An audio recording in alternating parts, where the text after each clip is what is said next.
Hi friends, welcome to Shami's kitchen. എല്ലാവർക്കും സുഖമാണല്ലോ. ഇന്നത്തെ നമ്മുടെ സ്പെഷ്യൽ റാഗിയും റാഗിപ്പൊടിയും കൊണ്ട് വ്യത്യസ്ത രുചികളിലുള്ള 4 ബ്രേക്ക്ഫാസ്റ്റ് വിഭവങ്ങളാണ് കേട്ടോ തയ്യാറാക്കുന്നത്.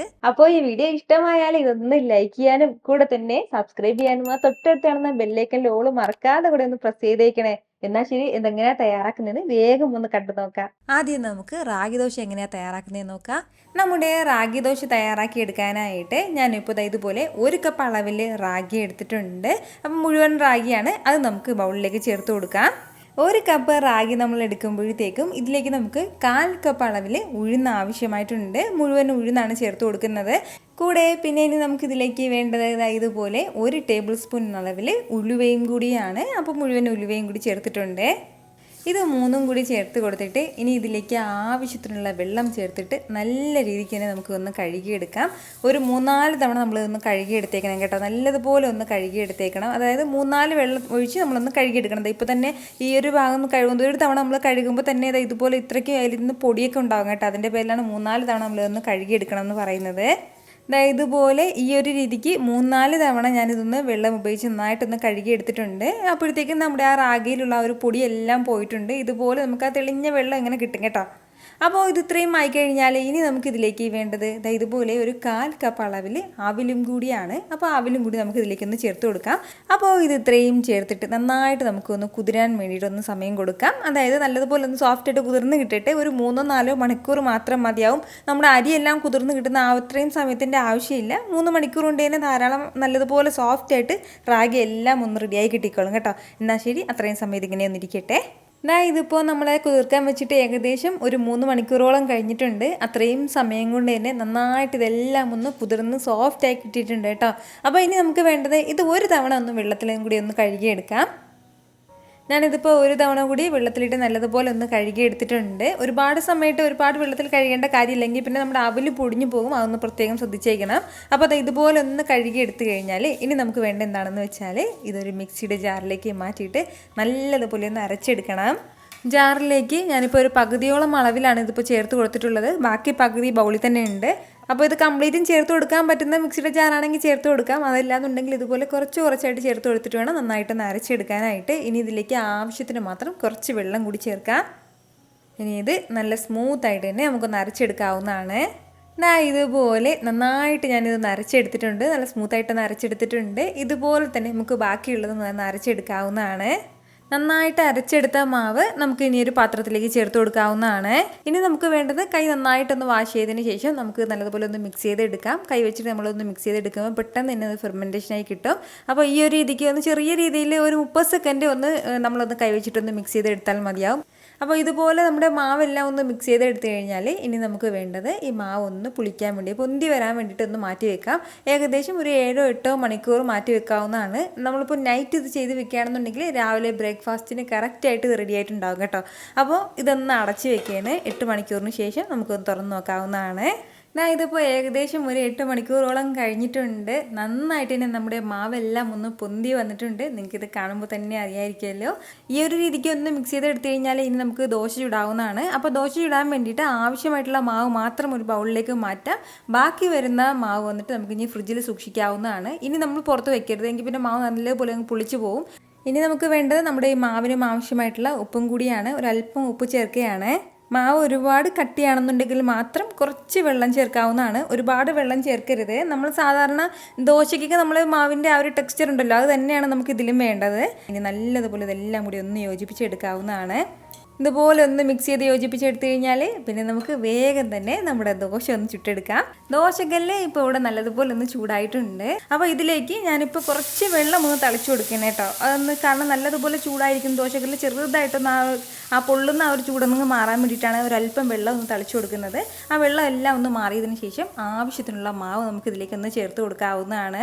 ദോശക്കല്ലിൻ്റെ വലിപ്പത്തിനനുസരിച്ചിട്ടുള്ള മാവ് ചേർത്ത് കൊടുത്താൽ മതിയാവും. എന്നിട്ട് നമുക്ക് നല്ലതുപോലെ ഒന്ന് ചുറ്റിച്ചെടുക്കാവുന്നതാണ്. ഈ ഒരു രീതിക്ക് നന്നായിട്ട് ഞാനിതൊന്ന് ചുറ്റിച്ചെടുത്തിട്ടുണ്ട്. ഇനി നമുക്ക് ഫ്ലെയിം ഒന്ന് മീഡിയത്തിൽ വെച്ചിട്ട് തന്നെ ദോശ ചുട്ടെടുക്കാവുന്നതാണ്.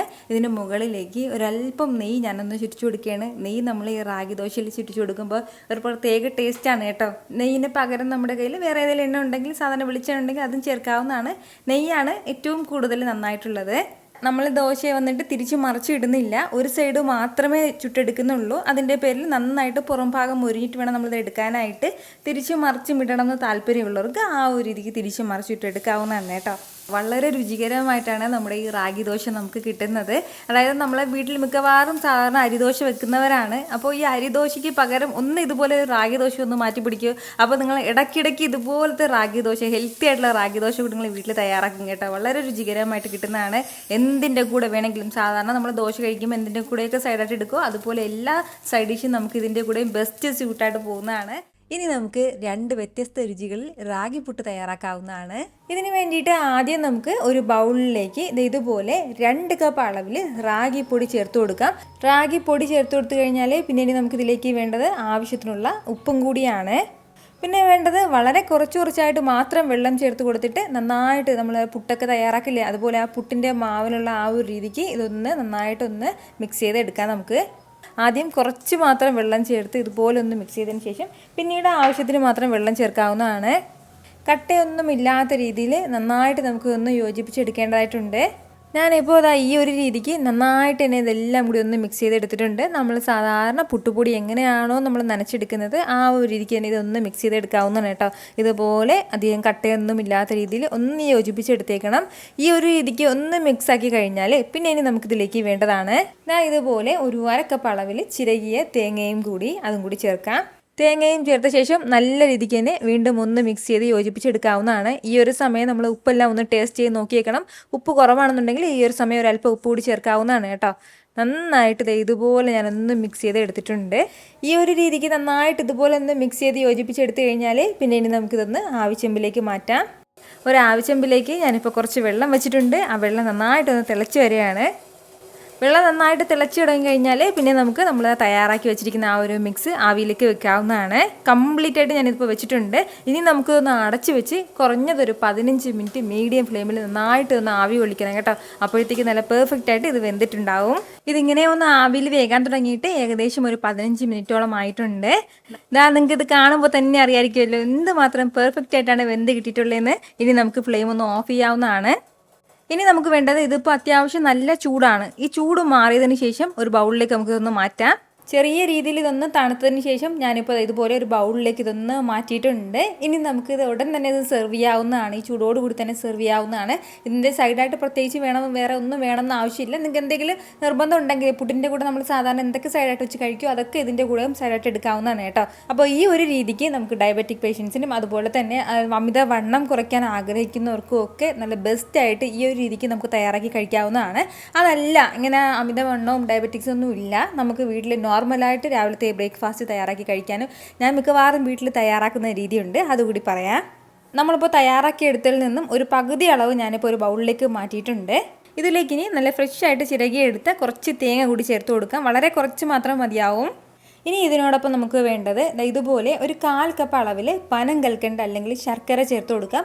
നമ്മുടെ മധുരത്തിനനുസരിച്ചിട്ട് മാത്രം ചേർത്ത് കൊടുത്താൽ മതിയാവും കേട്ടോ. ഒരുപാട് ആവശ്യമില്ല. ഇതുപോലെ ഒന്ന് ഗ്രേറ്റ് ചെയ്ത് വേണം ചേർക്കാനായിട്ട്. ഞാനിപ്പോൾ ഇതിലേക്ക് കുറച്ച് ശർക്കരയാണ് ഗ്രേറ്റ് ചെയ്ത് ചേർത്തിട്ടുള്ളത്. കൂടെ പിന്നെ ഇനി നമുക്കിതിലേക്ക് വേണ്ടത് ഇതുപോലെ ഒരു 1/2 ടേബിൾ സ്പൂൺ അളവിൽ നെയ്യും കൂടിയാണ്. അതും കൂടി ചേർക്കാം. ഇത്രയും ചേർത്ത് കൊടുത്തിട്ട് നല്ല രീതിക്ക് തന്നെ ഇതെല്ലാം കൂടി നമുക്കൊന്ന് മിക്സ് ചെയ്ത് യോജിപ്പിച്ചെടുക്കാം. നമ്മൾ ഈ ശർക്കര അല്ലെങ്കിൽ പനങ്കൽക്കട്ടിന് ചേർക്കുന്നത് നമ്മുടെ മധുരത്തിനനുസരിച്ചിട്ട് ചേർത്ത് കൊടുത്താൽ മതിയാവും കേട്ടോ. കുറഞ്ഞ അളവിൽ മധുരം മതിയെങ്കിൽ കുറച്ച് ചേർക്കാം, കൂടുതൽ അളവിൽ വേണമെങ്കിൽ ഇനി ഒരല്പം കൂടി ചേർക്കാവുന്നതാണ്. അപ്പോൾ ഇതെല്ലാം കൂടി ഒന്ന് യോജിപ്പിച്ചെടുത്തിട്ട് നമുക്ക് രാവിലത്തെ ബ്രേക്ക്ഫാസ്റ്റ് ആയിട്ടാണെന്നുണ്ടെങ്കിലും അല്ലാന്നുണ്ടെങ്കിൽ രാത്രിയിലേത് ഡിന്നർ ആണെന്നുണ്ടെങ്കിൽ എങ്ങനെ വേണമെങ്കിലും നമുക്ക് എടുക്കാവുന്നതാണ് കേട്ടോ. കുട്ടികളൊക്കെ സാധാരണ റാഗി വെച്ചിട്ട് നമ്മൾ എന്ത് തയ്യാറാക്കി കൊടുത്താലും കഴിക്കാത്തവരായിരിക്കും. പക്ഷേ ഇതുപോലെ നമ്മൾ റാഗി വെച്ച് തയ്യാറാക്കി കൊടുക്കുകയാണെന്നുണ്ടെങ്കിൽ സൂപ്പറായിട്ട് അവർ കഴിച്ചോളും കേട്ടോ. ഇനി നമുക്ക് നല്ല പഞ്ഞി പോലുള്ള റാഗി ഇഡ്ഡലി എങ്ങനെ തയ്യാറാക്കണമെന്ന് നോക്കാം. നമ്മുടെ ഈ റാഗി ഇഡ്ഡലി തയ്യാറാക്കി എടുക്കാനായിട്ട് ഞാനിപ്പോൾ ഇതുപോലെ 1 കപ്പ് അളവിൽ റാഗി എടുത്തിട്ടുണ്ട്. 200 ഗ്രാം അളവിലാണ് കേട്ടോ റാഗി ഉള്ളത്. അപ്പോൾ നമുക്കിതൊരു ബൗളിലേക്ക് ഒന്ന് ചേർത്ത് കൊടുക്കാം. കൂടെ പിന്നെ ഇനി നമുക്കിതിലേക്ക് വേണ്ടത് ഒരു 1/2 കപ്പോളം ഇഡ്ഡലി അരിയും കൂടിയാണ്. ഇഡ്ഡലി അരി അല്ലാന്നുണ്ടെങ്കിൽ പച്ചരി എടുക്കാവുന്നതാണ്. അപ്പോൾ എല്ലാ സൂപ്പർ മാർക്കറ്റിലും ഇഡ്ഡലി അരി കിട്ടുന്നതാണ് കേട്ടോ. ഇതുപോലെ ഈ ഒരു രീതിക്ക് ഇച്ചിരി ഇങ്ങനെ ഉരുണ്ടിട്ടാണ് ഉണ്ടാകുന്നത്. അപ്പോൾ ഇഡ്ഡലി അരിക്ക് പകരം നമുക്ക് പച്ചരി വേണമെന്നുണ്ടെങ്കിൽ പച്ചരി ഉപയോഗിക്കാവുന്നതാണ്. കൂടെ പിന്നെ നമുക്കിനി ഇതിലേക്ക് വേണ്ടത് ഉഴുന്നാണ്. അപ്പോൾ 1/2 കപ്പ് നിറയെ ഞാനിപ്പോൾ ഉഴുന്ന് എടുത്തിട്ടില്ല. അതിൽ നിന്ന് കുറച്ചും കൂടി കുറഞ്ഞ അളവിലാണ് കേട്ടോ ഉഴുന്ന് എടുത്തിട്ടുള്ളത്. 1/2 കപ്പ് നിറയെ വേണമെന്നില്ല. ആ ഉഴുന്നും കൂടി നമുക്ക് ഇതിലേക്ക് ചേർത്ത് കൊടുക്കാം. ഇനി നമുക്കിതിലേക്ക് 1 ടീസ്പൂൺ അളവിൽ മുഴുവൻ ഉലുവയും കൂടി ചേർത്ത് കൊടുക്കാവുന്നതാണ്. പിന്നെ ഇനി നമുക്കിതിലേക്ക് ആവശ്യത്തിനുള്ള വെള്ളം കൂടി ചേർത്തിട്ട് നല്ലതുപോലെ തന്നെ ഇതൊന്ന് കഴുകിയെടുക്കാം. നമ്മുടെ റാഗിയിൽ അത്യാവശ്യം നല്ലതുപോലെ പൊടി അഴുക്കൊക്കെ ഉണ്ടാവും. അതിൻ്റെ പേരിൽ നന്നായിട്ട് നമ്മളൊന്ന് കഴുകിയെടുക്കേണ്ടതായിട്ടുണ്ട് 2-3 വെള്ളത്തിൽ. ഒരു തവണ കഴുകിയപ്പോൾ തന്നെ ഇത്രയും പൊടിയും അഴുക്കും വന്നിട്ടുണ്ട്. അപ്പോൾ ഇനി 2-3 വെള്ളത്തിലും കൂടി നമുക്കൊന്ന് കഴുകിയെടുക്കാം. ഇതുപോലെ ഒരു 3-4 വെള്ളത്തിൽ നമ്മുടെ റാഗിയും ഉഴുന്നും അരിയെല്ലാം ഒന്ന് നന്നായിട്ട് ഒന്ന് കഴുകിയെടുത്തിട്ടുണ്ട്. അപ്പോൾ ഇതുപോലെ നന്നായിട്ടൊന്ന് കഴുകിയെടുത്ത് കഴിഞ്ഞാൽ പിന്നെ ഇനി നമുക്ക് വേണ്ടത് നല്ലതുപോലെ ഒന്ന് കുതിരാൻ വേണ്ടി വെക്കണം. അപ്പോൾ ഒരു 5 മുതൽ 6 മണിക്കൂർ വരെ നമ്മളൊന്ന് നന്നായിട്ട് തന്നെ കുതിർക്കാൻ വേണ്ടി വെക്കണം കേട്ടോ.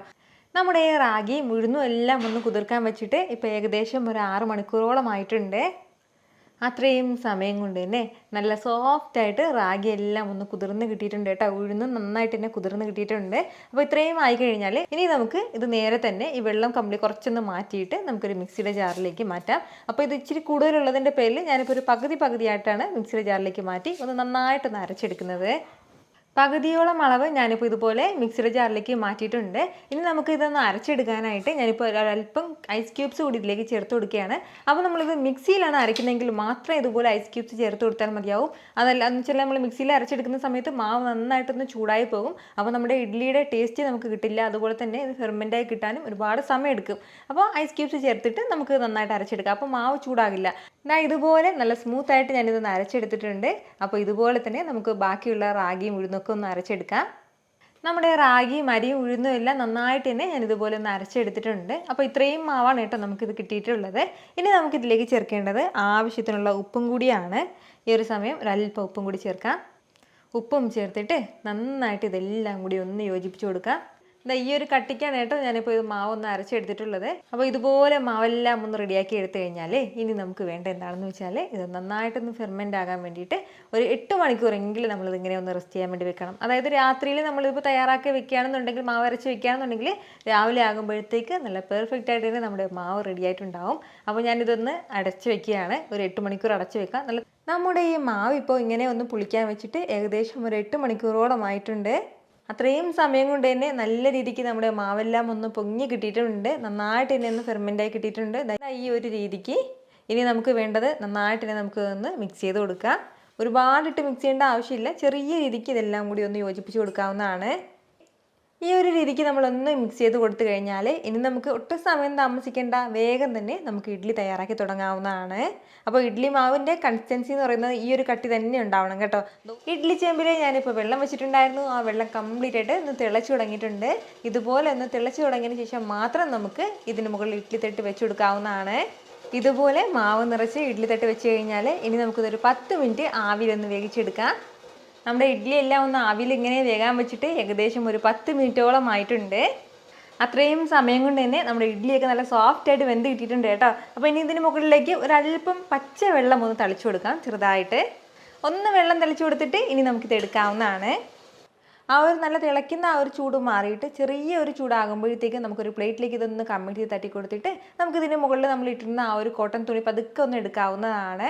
ഒട്ടും തന്നെ ആ കോട്ടൺ തുണിയിലേക്ക് ഒന്നും തന്നെ ഇത് ഒട്ടി പിടിക്കാതെ വളരെ സോഫ്റ്റ് ആയിട്ടാണ് കേട്ടോ നമ്മുടെ ഈ റാഗി ഇഡ്ഡലി നമുക്കിത് കിട്ടുന്നത്. നമുക്ക് ഇഷ്ടമുള്ള എന്തിൻ്റെ കൂടെ വേണമെന്നുണ്ടെങ്കിൽ, എന്ത് കറി വെച്ചിട്ട് വേണമെന്നുണ്ടെങ്കിൽ നമുക്കിത് സെർവ് ചെയ്യാവുന്നതാണ്. സാമ്പാർ വേണമെന്നുണ്ടെങ്കിൽ സാമ്പാർ എടുക്കാം. ചട്നി, ചമ്മന്തി, തേങ്ങാ ചമ്മന്തിയൊക്കെ നല്ല ബെസ്റ്റ് കോമ്പിനേഷനാണ് കേട്ടോ. തേങ്ങാ ചമ്മന്തി എടുക്കാം. അപ്പോൾ ഞാൻ പറഞ്ഞതുപോലെ എന്നും നമ്മൾ ഒരേപോലെ അരിയും ഉഴുന്നും കൊണ്ടുള്ള ഇഡ്ഡലിയൊക്കെ തയ്യാറാക്കുന്നതിൽ നിന്നും കുറച്ച് ഹെൽത്തി ആയിട്ട് നമുക്ക് ആഴ്ചയിൽ 1-2 ദിവസമൊക്കെ ഇതുപോലെ ഇഡ്ഡലി കൂടി തയ്യാറാക്കി കഴിക്കാവുന്നതാണ്. ദോശയാണെന്നുണ്ടെങ്കിൽ ദോശയും ഇതേ സെയിം മാവിൽ തയ്യാറാക്കാവുന്നതാണ്. വളരെ എളുപ്പത്തിലും രുചികരവുമായിട്ടുള്ള റാഗി ഉപ്പുമാവ് എങ്ങനെയാണ് തയ്യാറാക്കുന്നതെന്ന് നോക്കാം. നമ്മുടെ ഈ റാഗി ഉപ്പുമാവ് തയ്യാറാക്കി എടുക്കാനായിട്ട് ഞാനിപ്പോൾ ഒരു ബോളൊന്ന് എടുത്ത് വെച്ചിട്ടുണ്ട്. ഇതിലേക്ക് നമുക്ക് ആദ്യം ചേർക്കേണ്ടത് റാഗിപ്പൊടിയാണ്. 1 കപ്പ് നിറയെ ഞാനിപ്പോൾ റാഗിപ്പൊടി എടുത്തിട്ടുണ്ട്. അത് ചേർക്കാവുന്നതാണ്. കൂടെ നമ്മുടെ ഈ മാവിനും ഇത്രയും ആവശ്യമായിട്ടുള്ള ഒരല്പം ഉപ്പും കൂടി ചേർക്കാം. എന്നിട്ട് നല്ല രീതിക്ക് എല്ലാം കൂടി ഒന്ന് മിക്സ് ചെയ്തെടുക്കാവുന്നതാണ്. ഇതുപോലെ നന്നായിട്ട് ഉപ്പെല്ലാം ഒന്ന് യോജിപ്പിച്ചെടുത്തു കഴിഞ്ഞാൽ പിന്നെ വേണ്ടത് നമ്മുടെ ഈ മാവൊന്ന് കുഴച്ചെടുക്കാനും ആവശ്യമായിട്ടുള്ള വെള്ളം ചേർത്തിട്ട് നമ്മൾ സാധാരണ പുട്ടുപൊടി എങ്ങനെയാണോ കുഴച്ചെടുക്കുന്നത് ആ ഒരു രീതിക്ക് ഒരു അല്പമായിട്ട് വെള്ളം ചേർത്ത് ഒന്ന് കുഴച്ചെടുക്കാവുന്നതാണ്. സാധാരണ നമ്മൾ റവ ഉപ്പുമാവ് തയ്യാറാക്കുമ്പോഴല്ല, റാഗിപ്പൊടിക്ക് കുറച്ചധികം വേവ് കൂടുതലായിട്ടുണ്ട്. അതിൻ്റെ പേരിൽ നമ്മളിത് വെള്ളം ഒഴിച്ചിട്ട് അങ്ങനെ നമുക്ക് ഉപ്പുമാവ് തയ്യാറാക്കി എടുക്കാൻ വേണ്ടി പറ്റില്ലെങ്കിൽ പിന്നെ എല്ലാം കൂടി കുഴഞ്ഞിരിക്കും. ഇതുപോലെ ഈ ഒരു രീതിക്ക് വേണം നമ്മുടെ റാഗി മാവ് നമ്മളൊന്ന് കുഴച്ചെടുക്കാനായിട്ട്. അതായത് അത്യാവശ്യം വലിയ വലിയ കട്ടകളൊക്കെ ഇല്ലേ, അതായത് നമ്മുടെ ഈ പുട്ടിൻ്റെ പൊടി നമ്മൾ കുഴച്ചെടുക്കുന്നത് പോലെ തീരെ തരിതരിയായിട്ടല്ല, കുറച്ച് വെള്ളം കൂടുതലായിട്ട് ഇതുപോലെ അത്യാവശ്യം വലിയ വലിയ കട്ടകളൊക്കെ ഉണ്ട്. അപ്പോൾ ഇനി നമുക്ക് വേണ്ടത് ഇതൊന്ന് ആവിയിൽ വേവിച്ചെടുക്കണം. ഒരു 10 മിനിറ്റ് ആവിയിൽ വേവിച്ചെടുക്കണം കേട്ടോ. എങ്കിൽ മാത്രമേ നല്ല പെർഫെക്റ്റ് ആയിട്ട് നമ്മുടെ റാഗി മാവ് ഒന്ന് വെന്ത് കിട്ടുള്ളൂ. ആവശ്യമെങ്കിൽ ഇപ്പോൾ നന്നായിട്ട് തന്നെ വെള്ളം ഒന്ന് തിളച്ച് വരുന്നുണ്ട്. ഇതിലേക്ക് നമ്മുടെ റാഗിപ്പൊടി നിറച്ച് തട്ട് വെച്ച് കൊടുക്കാവുന്നതാണ്. ഞാനിപ്പോൾ ഒരു വാഴയില പുറത്തിട്ടിട്ടാണ് അതിന് മുകളിലാണ് വെച്ചിരിക്കുന്നത്. അതല്ലാന്നുണ്ടെങ്കിൽ ചെറിയൊരു പ്ലേറ്റിന് മുകളിൽ വെച്ചിരുന്നാലും മതിയാവും. ഇനി ഇതൊരു 10 മിനിറ്റ് ഇങ്ങനെ ഒന്ന് ആവിയിൽ വേകട്ടെ. അതിൽ കൂടുതൽ സമയം വെക്കേണ്ട ആവശ്യമില്ല. ഇപ്പോൾ നമ്മുടെ റാഗി ഇങ്ങനെ ഒന്ന് ആവിയിൽ വേകാൻ തുടങ്ങിയിട്ട് ഒരു 10 മിനിറ്റോളം ആയിട്ടുണ്ട്. നന്നായിട്ട് തന്നെ ഇപ്പോൾ റാഗി വെന്ത് കിട്ടിയിട്ടുണ്ട്. ഇത് ഇത്രയും തന്നെ മതിയാവും. നമുക്ക് ഇനി ഫ്ലെയിം ഓഫ് ചെയ്തിട്ട് ഇതൊന്ന് മാറ്റി വെക്കാവുന്നതാണ്.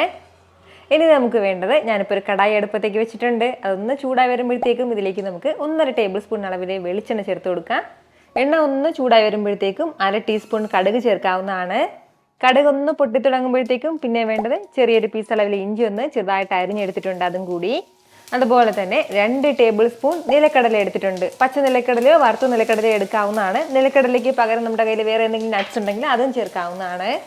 അപ്പോൾ ഇത് ഇത്രയും ചെയ്തിട്ട് ലൈറ്റായിട്ട് നമുക്കൊന്ന് വറുത്ത് കൊടുക്കാം. പച്ച നിലക്കടലയാണ് നമ്മൾ ചേർക്കുന്നതെങ്കിൽ ഫ്ലെയിം നന്നായിട്ടൊന്ന് കുറച്ച് വെച്ചിട്ട് വേണം വറുത്തെടുക്കാനായിട്ട്. ഒരല്പസമയം വേണം, 1-2 മിനിറ്റ് എടുക്കും. അതല്ല നമ്മൾ വറുത്ത നിലക്കടലയാണ് ചേർക്കുന്നതെങ്കിൽ പെട്ടെന്ന് തന്നെ നമുക്ക് ഇതുപോലെ ഒന്ന് വറുത്തെടുക്കാവുന്നതാണ്. ഇതുപോലെ ലൈറ്റായിട്ട് ഒന്ന് വറുത്ത് കൊടുത്തു കഴിഞ്ഞാൽ പിന്നെ നമുക്കിതിലേക്ക് വേണ്ടത് 3 പച്ചമുളക് ഒന്ന് ചെറുതായിട്ട് അരിഞ്ഞെടുത്തിട്ടുണ്ട്, അത് ചേർക്കാം. നമ്മുടെ എരിവിനനുസരിച്ചിട്ട് അല്ലെങ്കിൽ പച്ചമുളകിൻ്റെ അളവ് കൂട്ടേ കുറയ്ക്കേ ചെയ്യാവുന്നതാണ്. കൂടെ വേണ്ടത് ചെറിയുള്ളിയാണ്. ഒരു 7-8 ചെറിയുള്ളി ഒന്ന് വട്ടത്തിൽ അരിഞ്ഞെടുത്തിട്ടുള്ളതാണ്, അതും കൂടി. ചെറിയുള്ളിയും ചേർത്തിട്ട് നല്ല രീതിക്ക് എല്ലാം കൂടി ഒന്ന് വഴറ്റി കൊടുക്കാം. ചെറിയുള്ളിക്ക് പകരം നമുക്ക് വേണമെന്നുണ്ടെങ്കിൽ സവാള ചേർക്കാവുന്നതാണ്. പക്ഷേ എപ്പോഴും നമ്മുടെ ഉപ്പുമാവിന് ടേസ്റ്റ് കൂടുതൽ കൊടുക്കുന്നത് ചെറിയുള്ളി ചേർക്കുമ്പോഴാണ്. ഇല്ലാന്നുണ്ടെങ്കിൽ സവാള ചേർക്കാം കേട്ടോ, ഒരു പകുതി സവാള ചേർക്കാം. നമ്മുടെ ഈ ചെറിയുള്ളിയെല്ലാം ഇതുപോലെ നന്നായിട്ടൊന്ന് വഴണ്ട് വന്നു കഴിഞ്ഞാൽ പിന്നെ നമുക്കിതിലേക്ക് വേണ്ടത് 1/2 ടീസ്പൂൺ ചെറിയ ജീരകമാണ്. ഇതിനോടൊപ്പം ഇനി നമുക്കിതിലേക്ക് വേണ്ടത് ക്യാരറ്റാണ്. അപ്പോൾ ചെറിയൊരു ക്യാരറ്റാണ് ഞാൻ ഇതുപോലെ ഒന്ന് ഗ്രേറ്റ് ചെയ്ത് വെച്ചിരിക്കുന്നത്. ക്യാരറ്റിന് പകരം നമുക്ക് വേറെ ഏതെങ്കിലും വെജിറ്റബിൾസ് ചേർക്കണം എന്നുണ്ടെങ്കിൽ ചേർക്കാവുന്നതാണ്. ഇപ്പോൾ നമ്മുടെ അടുത്ത് ഗ്രീൻ പീസോ അതല്ല എന്നുണ്ടെങ്കിൽ ക്യാബേജൊക്കെ ഉണ്ടെങ്കിലോ അല്ലെങ്കിൽ ബീൻസോ ഒക്കെ നമുക്ക് ചേർക്കാവുന്നതാണ് കേട്ടോ. നമ്മുടെ ക്യാരറ്റും ചേർത്ത് ലൈറ്റായിട്ട് ഇതുപോലെ ഒന്ന് യോജിപ്പിച്ചെടുത്ത് കഴിഞ്ഞാൽ പിന്നെ വേണ്ടത് ചിരകിയ തേങ്ങയാണ്. ഒരു 1/2 കപ്പ് നല്ല ഫ്രഷ് ആയിട്ട് ചിരകിയ തേങ്ങ ചേർത്ത് കൊടുക്കാം. ഇതിന് ഇത്രയും ആവശ്യമായിട്ടുള്ള ഒരല്പം ഉപ്പും കൂടി ഈ ഒരു സമയം ചേർക്കാവുന്നതാണ്. ഇനി വേണ്ടത് ഒരല്പം കറിവേപ്പില. അപ്പോൾ നമ്മുടെ ഈ കറിവേപ്പിലയും ചേർത്തിട്ട് എല്ലാം കൂടി നല്ല രീതിക്ക് ഒന്ന് യോജിപ്പിച്ച് കൊടുക്കാം. നന്നായിട്ട് ഇതൊന്ന് മിക്സ് ചെയ്തെടുക്കാവുന്നതാണ്. ഉപ്പെല്ലാം നമ്മുടെ ഈ മസാലയിലേക്ക് പിടിക്കുന്നത് പോലെ ഒന്ന് യോജിപ്പിച്ചെടുക്കാം. തേങ്ങ നല്ലതുപോലെ ഒന്ന് ചൂടായി വന്നാൽ മതിയാവും. ഒരുപാട് സമയത്ത് നമ്മളിത് വഴറ്റേണ്ട ആവശ്യമില്ല. ഇതുപോലെ എല്ലാം കൂടി നല്ല രീതിക്ക് ഒന്ന് യോജിപ്പിച്ചെടുത്ത് കഴിഞ്ഞാൽ പിന്നെ വേണ്ടത്, നമ്മൾ നേരത്തെ വേവിച്ച് മാറ്റി വെച്ചിരുന്ന റാഗിപ്പൊടി മിക്സിയുടെ ജാറിലേക്ക് മാറ്റിയിട്ട് ലൈറ്റായിട്ട് ഒന്ന് പൊടിച്ചെടുത്തിട്ടുള്ളതാണ്. അതുകൂടി നമുക്ക് ഇതിലേക്ക് ചേർക്കാം. റാഗിയിൽ നമ്മൾ കുറച്ചധികം വെള്ളം ചേർത്തിട്ടാണ് ഇതൊന്ന് വേവിച്ചെടുത്തിട്ടുള്ളത്. അതിൻ്റെ പേരിൽ അത്യാവശ്യം ചെറിയ ചെറിയ വലിയ വലിയ കട്ടകളുണ്ടാവും. അതൊന്ന് മാറാനാണ് ഇതൊന്ന് പൊടിച്ചെടുക്കുന്നത്. അപ്പോൾ നമ്മൾ റാഗി മാവ് കുറച്ചെടുക്കുന്ന സമയത്ത് വെള്ളം കുറഞ്ഞു പോയിട്ടുണ്ടെങ്കിൽ എന്ത് പറ്റുമെന്ന് വെച്ചാൽ നമ്മൾ വേവിച്ചെടുത്ത് കഴിയുമ്പോഴത്തേക്കും ആ റാഗിപ്പൊടിക്ക് ചെറിയൊരു പച്ച ടേസ്റ്റ് ഉണ്ടാവാറുണ്ട്. അപ്പോൾ അങ്ങനെ നോക്കിയപ്പോഴത്തേക്കും ഇതുപോലെ കുറച്ച് വെള്ളം കൂടുതൽ ചേർത്ത് കുഴച്ചെടുത്തിട്ട് ആവിയിൽ വേവിച്ചെടുത്തപ്പോഴാണ് കേട്ടോ ആ കറക്റ്റ് ടേസ്റ്റ് എനിക്ക് കിട്ടിയിട്ടുള്ളത്. അതിൻ്റെ പേരിലാണ് ഈ ഒരു രീതിയിൽ തന്നെ ഞാൻ ചെയ്യുന്നത്. അപ്പോൾ ഇത് ഇത്രയും ചേർത്തിട്ട് എല്ലാം കൂടി നല്ല രീതിക്ക് ഒന്ന് യോജിപ്പിച്ചെടുത്ത് കഴിഞ്ഞാൽ നമ്മുടെ സൂപ്പർ ടേസ്റ്റി ആയിട്ടുള്ള റാഗി ഉപ്പുമാവ് ഇവിടെ റെഡി ആയിട്ടുണ്ട് കേട്ടോ. വളരെ ഹെൽത്തി ആയിട്ടല്ലേ നമ്മൾ തയ്യാറാക്കി എടുത്തിട്ടുള്ളത്. അപ്പോൾ ഡയറ്റ് ഒക്കെ നോക്കുന്നവർക്ക് നമുക്ക് ഈ വെളിച്ചെണ്ണയ്ക്ക് പകരം ഒലിവ് ഓയിലാണെന്നുണ്ടെങ്കിൽ അത് ചേർത്തിട്ട് നമുക്ക് തയ്യാറാക്കാവുന്നതാണ്. ഉറപ്പായിട്ടും ഇതുപോലൊരു റാഗി ഉപ്പുമാവ് നിങ്ങൾ തയ്യാറാക്കി നോക്കണം കേട്ടോ. സൂപ്പർ ടേസ്റ്റ് ആയിട്ടാണ് നമുക്കിത് കിട്ടുക. ആരോഗ്യത്തിന് വളരെ നല്ലതാണ് റാഗിയും റാഗിപ്പൊടിയും കൊണ്ടുള്ള വിഭവങ്ങൾ നമ്മൾ കഴിക്കുന്നത്. അപ്പോൾ ഇതുപോലുള്ള റെസിപ്പികൾ നിങ്ങളെ വീട്ടിലൊന്ന് തയ്യാറാക്കി നോക്കിയിട്ട് നിങ്ങളുടെ ഫീഡ്ബാക്ക് എനിക്കൊന്ന് മറക്കാതെ അറിയിച്ചേക്കണം. കാരണം നിങ്ങളുടെ ഫീഡ്ബാക്ക് കാണുമ്പോഴായിരിക്കും അത് മറ്റുള്ളവർക്കും തയ്യാറാക്കി നോക്കണം എന്നുള്ളൊരു പ്രചോദനം ഉണ്ടാവുന്നത്.